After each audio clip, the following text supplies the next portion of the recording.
मेरा नाम कोमल है। 2 दिन बाद मेरी शादी की तारीख थी। यह शादी पूरी तरह से मेरे माता-पिता की मर्ज़ी से हो रही थी।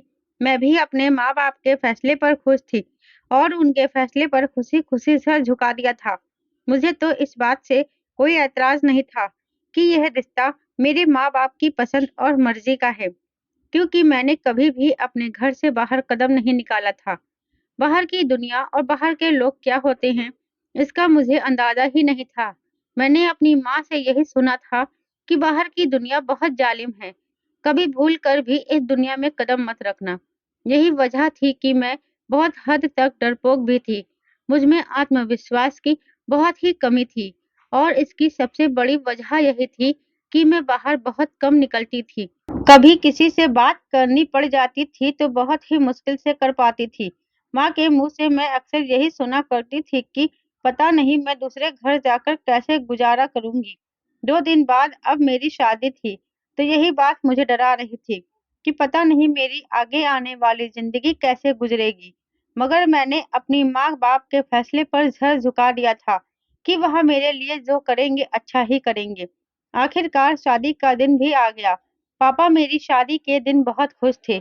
उनकी तबीयत उन दिनों काफ़ी खराब थी, मगर फिर भी वह शादी के तमाम काम खुद ही देख रहे थे। मेहमानों से लेकर खाने तक का इंतज़ाम पापा ने खुद ही किया था। हर चीज़ वह दौड़-दौड़ कर रहे थे। उनका बस नहीं चल रहा था कि वह किस तरह अपनी खुशी मनाएँ, क्योंकि मैं 4 भाइयों की इकलौती बहन थी। मेरे चारों भाई मुझसे छोटे थे और हमारे घर के हालात भी बहुत ज़्यादा अच्छे नहीं थे। मगर पापा मेरी शादी के लिए सालों से पैसे जमा कर रहे थे, ताकि वह मेरी शादी के फ़र्ज़ से खुशी-खुशी मुक्त हो सके। और आज वह दिन आ ही गया था, तो पापा की खुशी का कोई ठिकाना नहीं था। पापा के जोड़े हुए पैसे से शादी की तैयारी मुमकिन नज़र नहीं आ रही थी, तो उन्होंने मेरी शादी के लिए कर्ज़ भी लिया हुआ था। और इस तरह वह मेरी शादी की वजह से कर्ज में डूब चुके थे।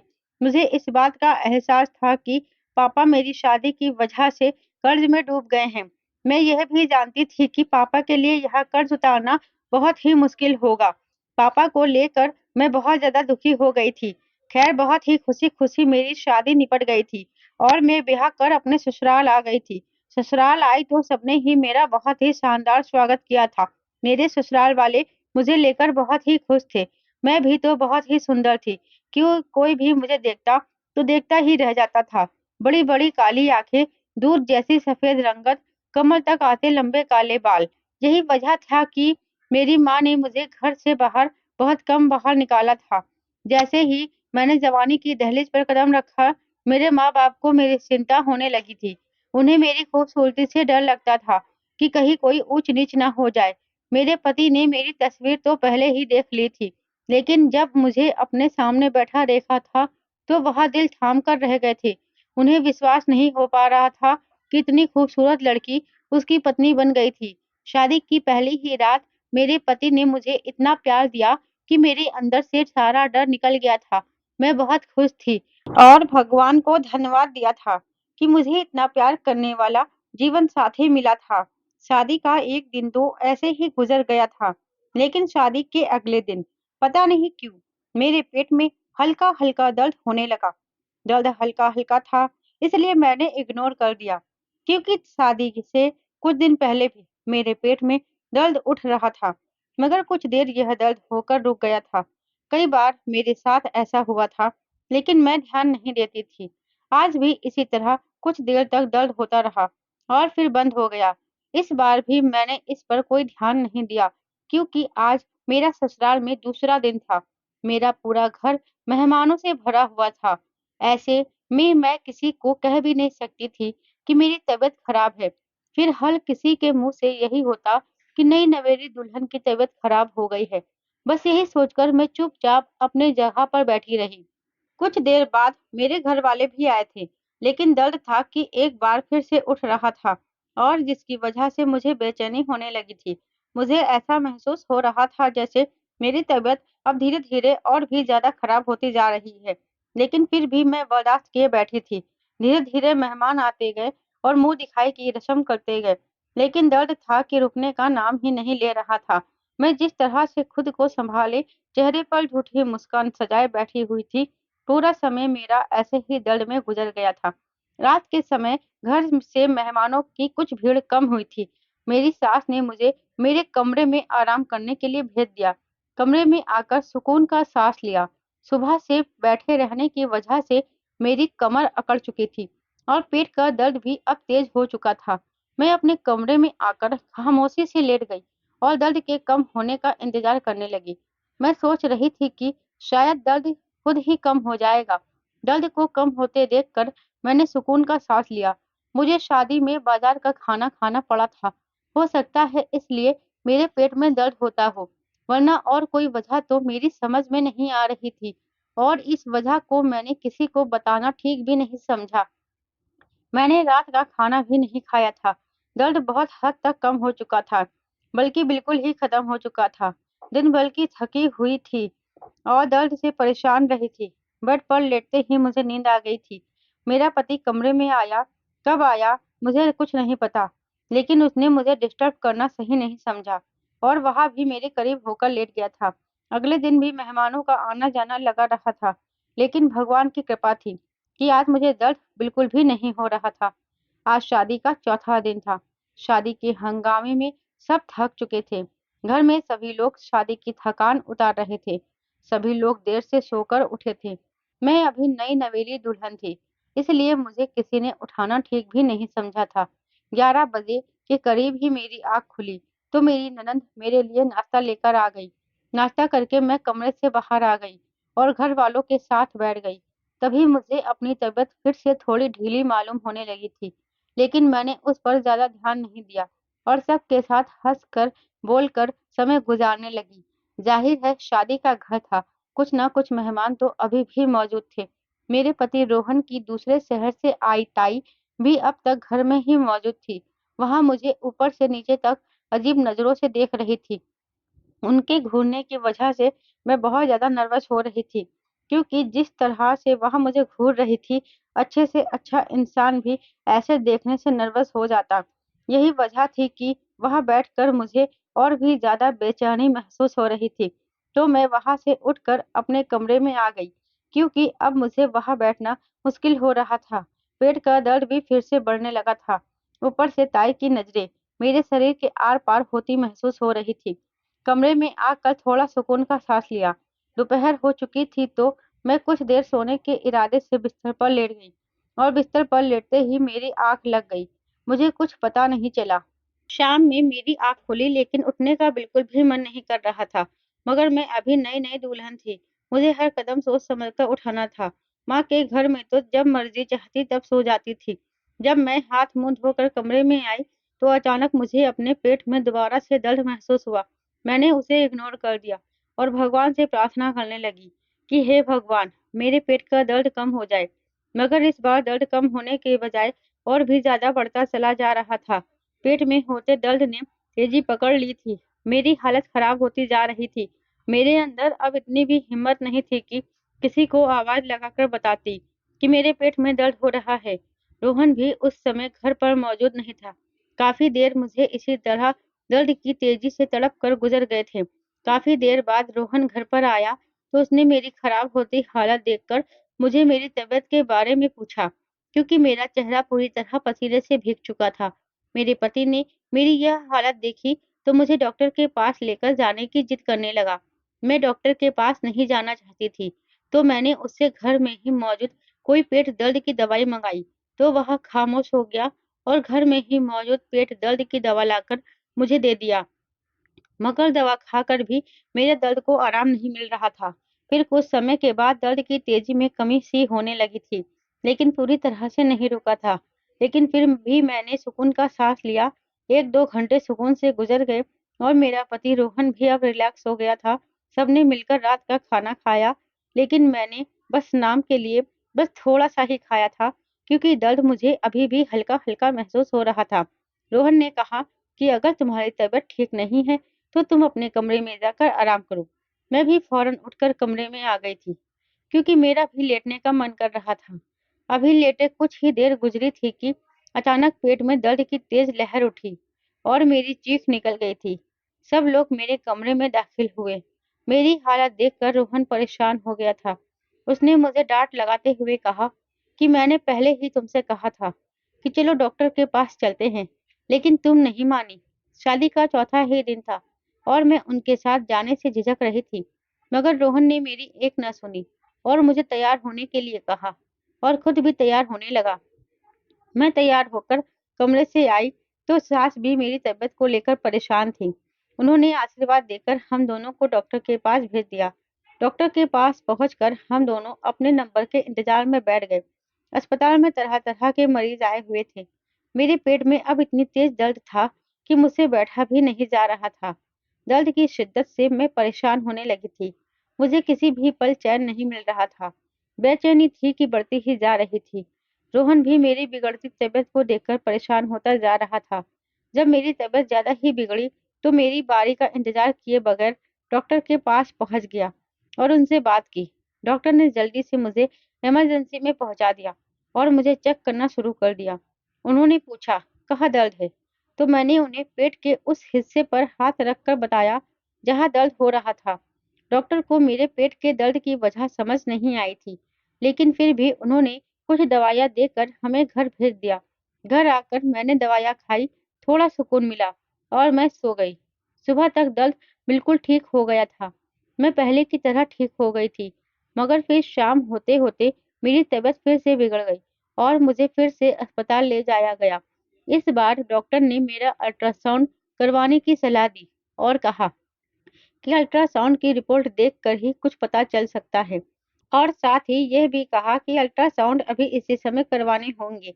कुछ देर बाद मेरा अल्ट्रासाउंड हो गया। अल्ट्रासाउंड की रिपोर्ट आने में अभी कुछ देर बाकी था। मेरी तबीयत ज्यादा खराब होने लगी। उसी समय मुझे दोबारा से इमरजेंसी में ले जाया गया और डॉक्टर ने मुझे दोबारा दर्द कम करने के इंजेक्शन लगा दिया। कुछ देर बाद अल्ट्रासाउंड की रिपोर्ट आई तो डॉक्टर अल्ट्रासाउंड की रिपोर्ट लेकर मेरे साथ खड़ी थी। साथ ही रोहन भी बैठा हुआ था। मैं अस्पताल के बेड पर लेटी हुई थी। अल्ट्रासाउंड की रिपोर्ट देखते ही डॉक्टर के माथे पर बल पड़ गए थे।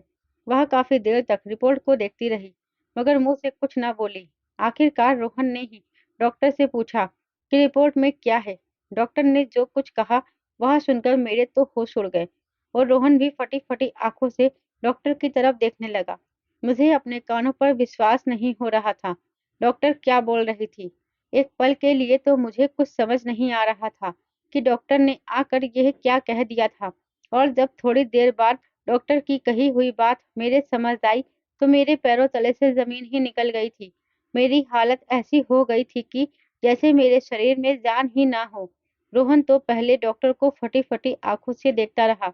उसके बाद उसने ऐसी नजरों से मेरी तरफ देखा कि मुझे ऐसा लगा कि जमीन फटे और मैं उसमें समा जाऊं। रोहन की आंखों में मेरे लिए साफ साफ अविश्वास दिखाई दे रहा था। वह मुझे ऐसे देख रहा था जैसे मैं कोई चोर हूँ और मैं बस इस समय हालात को समझने की कोशिश कर रही थी कि आखिर डॉक्टर की बात के जवाब में क्या बोलूं या अपने पति रोहन को क्या जवाब दूं। मेरे दिमाग तो जैसे सुन हो गया था। मेरी दुनिया एक पल में ही घूम कर रह गई थी। डॉक्टर ने कहा था कि कुछ महीने पहले तुमने अपनी प्रेगनेंसी गिरवाई थी, इसीलिए तुम्हारे पेट में दर्द हो रहा है। मेरी शादी को अभी सिर्फ 3 दिन ही हुए थे। ऐसा कैसे मुमकिन हो सकता था? रोहन ने डॉक्टर से कहा कि अभी हमारी शादी को सिर्फ 3 दिन ही हुए हैं। तो डॉक्टर हैरान हो गई और मुझे नफरत भरी नजरों से देखने लगी, जैसे मैंने कितना बड़ा पाप कर दिया हो। डॉक्टर ने कहा कि इस बारे में तो आप अपनी पत्नी से ही पूछे। ना जाने कहाँ कहाँ गुल खिलाकर आई है। डॉक्टर के मुंह से अपने लिए यह शब्द सुनकर पूरा कमरा घूमता हुआ महसूस हुआ था। रोहन मुझे खून भरी नजरों से देख रहा था और मैं मुजरिम ना होते हुए भी उनके सामने सर झुकाए बैठी थी। वार्ड में मौजूद नर्स भी मेरी तरफ देख देख कर एक दूसरे के कानों में कुछ खुसुर फुसुर कर रही थी और डॉक्टर मेरी तरफ नफरत भरी नजरों से देख रही थी। रोहन काफी देर तक खामोश बैठा जमीन को घूरता रहा। मैं अपनी सफाई में एक शब्द भी नहीं बोल पा रही थी।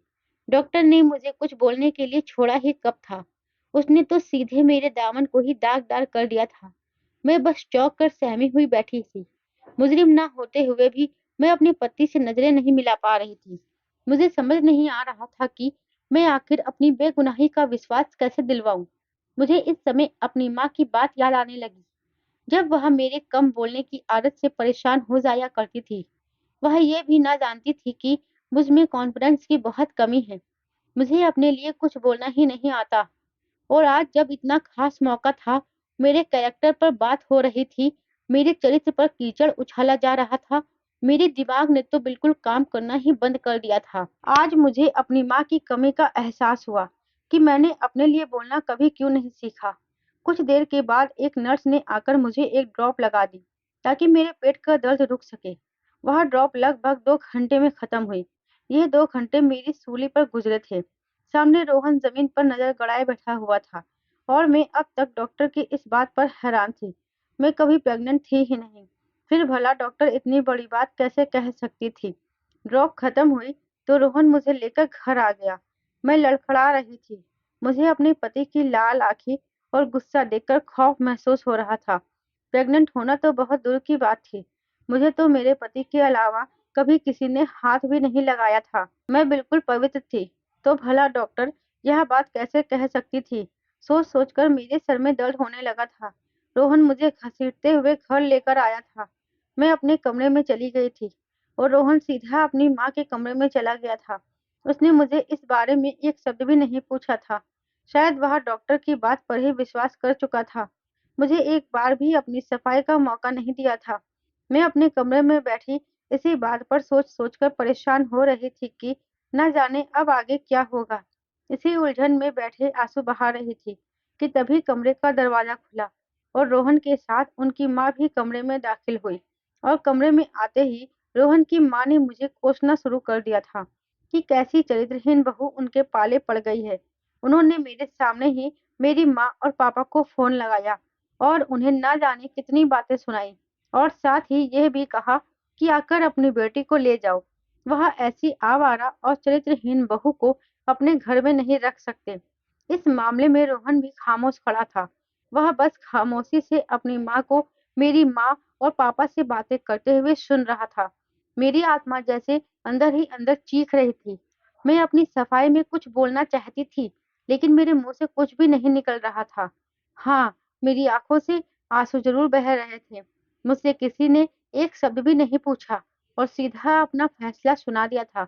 लेकिन इस समय मुझे अपनी बिल्कुल परवाह नहीं थी।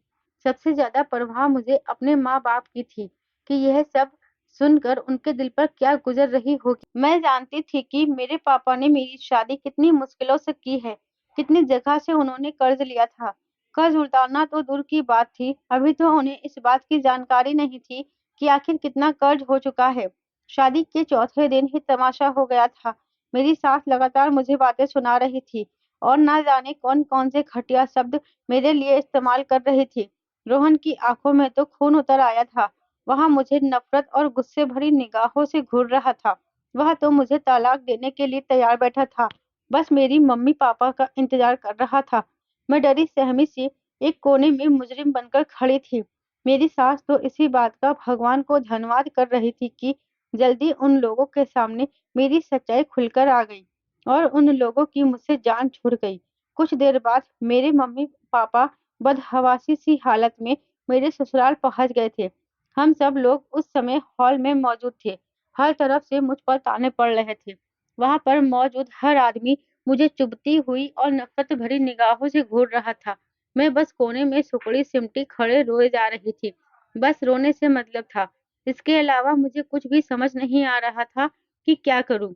रोहन की ताई भी मुझे बस चलन और चरित्रहीन जैसे शब्दों से नवाज रही थी और मेरी सास तो कह रही थी कि उन्होंने लाख मना किया था, अनजान लोगों में शादी मत करो, मगर तुमने मेरी एक बात नहीं सुनी थी और अपने बेटे की शादी अनजान लोगों में कर दी।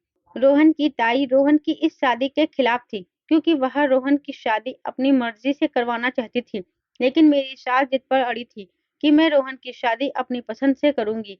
इसी वजह से दोनों देवरानी जेठानी में नाराजगी थी और अब तो रोहन की ताई को मौका मिल गया था कि मेरी सास गलत थी। और जैसे ही मेरे मम्मी पापा ने हॉल में कदम रखा, मैं भागकर उनके पास चली गई और उनके गले से लगकर रोने लगी।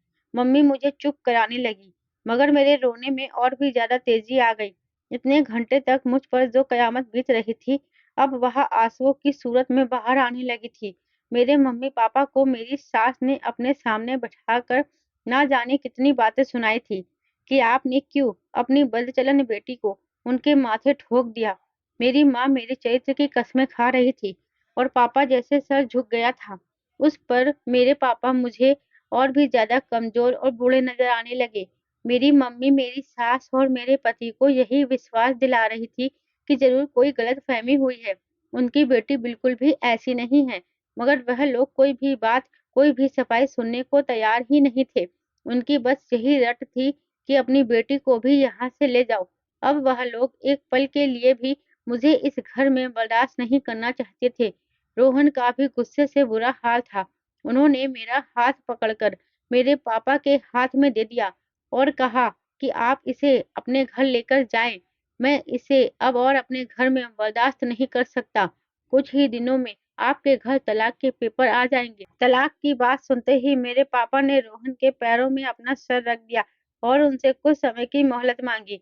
रोहन को मेरे पापा की हालत पर कुछ दया आ गई और वह कुछ दिनों के लिए राजी हो गया। कहने लगा, मैं आपको और आपकी बेटी को थोड़ा समय देता हूँ।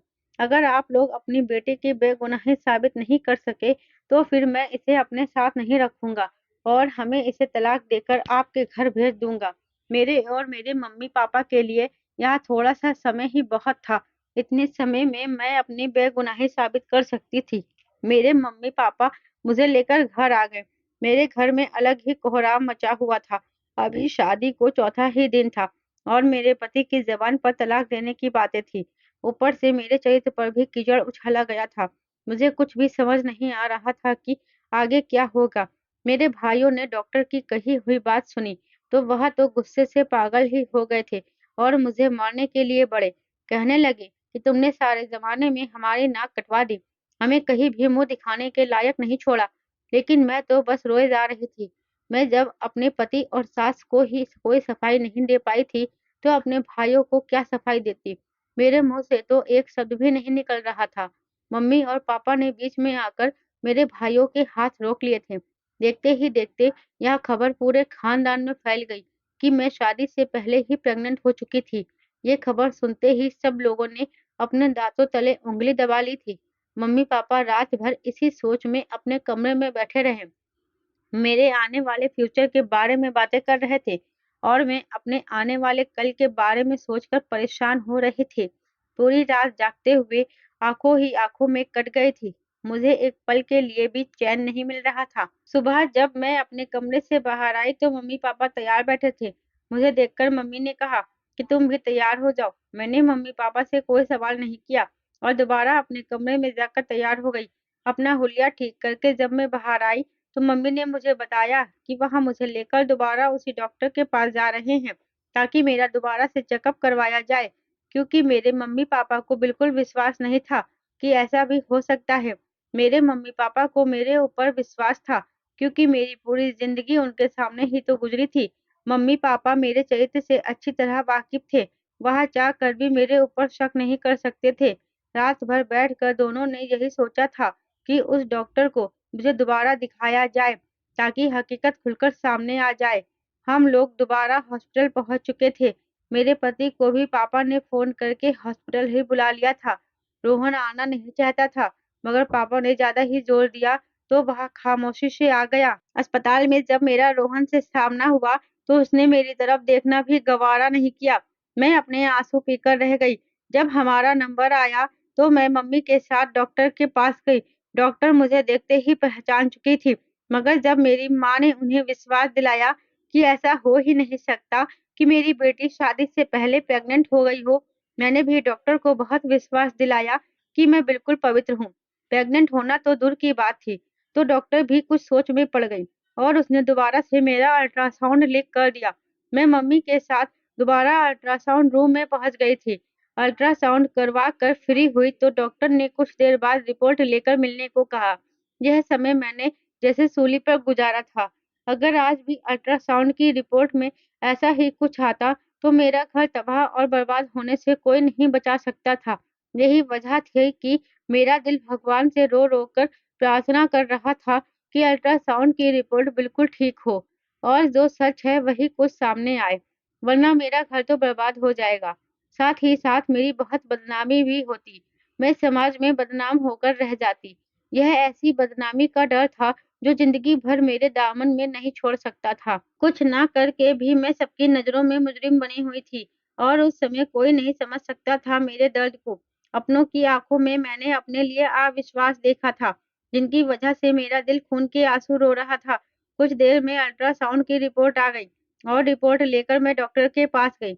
इसी वक्त मेरे साथ सिर्फ मेरी माँ थी। मेरे पापा और मेरे पति बाहर ही मौजूद थे। कुछ देर बाद मेरी सास भी अस्पताल पहुंच चुकी थी। उनके जबान पर तो यही था कि अब कौन से डॉक्टर को दिखाना बाकी रह गया है। वह रोहन से कह रही थी कि इस चरित्रहीन लड़की को तलाक देकर मामला खत्म करो। मगर शायद रोहन को भगवान का डर था। वह तलाक देने से पहले अच्छी तरह सब कुछ छानबीन कर लेना चाहता था, ताकि कहीं उसके हाथों में कुछ गलत फैसला ना हो जाए। इसलिए वह अपने आप को रोका हुआ था। मैं मुजरिमों की तरह डॉक्टर के सामने सर झुकाए बैठी थी। कुछ ही देर में डॉक्टर के पास मेरी पति सास भी आ गए थे और मेरे पीछे मेरे सारे घर वाले खड़े थे। डॉक्टर के जबान से निकलने वाले शब्द मुझे नई जिंदगी भी दे सकते थे या फिर मुझे मौत के गहराइयों में भी फेंक सकते थे। मेरी जिंदगी की डोर अब डॉक्टर के हाथ में थी और मैं डॉक्टर के मुंह से निकलने वाले फैसले का इंतजार कर रही थी। कुछ देर तक डॉक्टर मेरी रिपोर्ट देखती रही। फिर उसने मेरी पिछली रिपोर्ट मांगी, जो मैंने अपने बैग से निकाल कर डॉक्टर के सामने रख दी। बहुत देर तक खामोशी से दोनों रिपोर्ट को चेक करती रही। उसके चेहरे पर अजीब ही एक्सप्रेशन थे। कुछ देर बाद डॉक्टर के चेहरे पर चौंकाने वाले हाव भाव पैदा हो गए थे, जैसे कुछ गलत हुआ हो। डॉक्टर ने मेरी आज की रिपोर्ट मेरे सामने रखते हुए कहा कि मेरे पेट में दर्द की वजह बाहर का खाना था, जिसकी वजह से मेरे पेट में दर्द हो रहा था।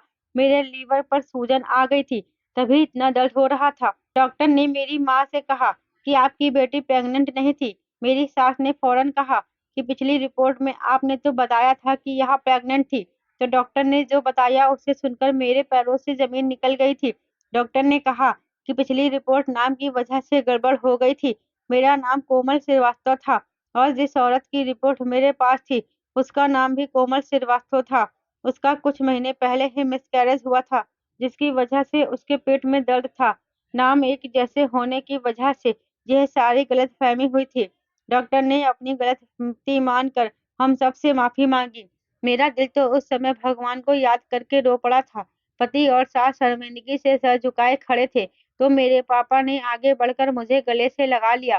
कहा कि यह सब कुछ एक गलतफहमी का नतीजा था और इस तरह मेरा घर बर्बाद होने से बच गया। रोहन ने मुझसे माफी मांगी। मैंने भी रोहन को माफ कर दिया, क्योंकि गलती तो उसकी भी नहीं थी। उस समय हालात ही कुछ ऐसे थे, जो भी सुनता उसके दिमाग में गलत ख्याल ही आता। मेरी सास ने भी मुझसे माफी मांगी। मैंने अपनी सास को भी माफ कर दिया था। आज मैं अपने घर में बहुत ही खुशहाल जिंदगी गुजार रही हूँ। मेरी सास भी मेरा बहुत अच्छे से ख्याल रखती हैं। रोहन भी मुझसे बहुत प्यार करता है। मेरी ज़िंदगी में अब खुशियाँ ही खुशियाँ हैं। दोस्तों, अगर आपको मेरी कहानी पसंद आई है, तो वीडियो को लाइक और शेयर करें। चैनल पर नए हैं तो चैनल को सब्सक्राइब ज़रूर करें। साथ ही बेल आइकन को प्रेस करें, जिससे वीडियो की अगली अपडेट सबसे पहले आपको मिले।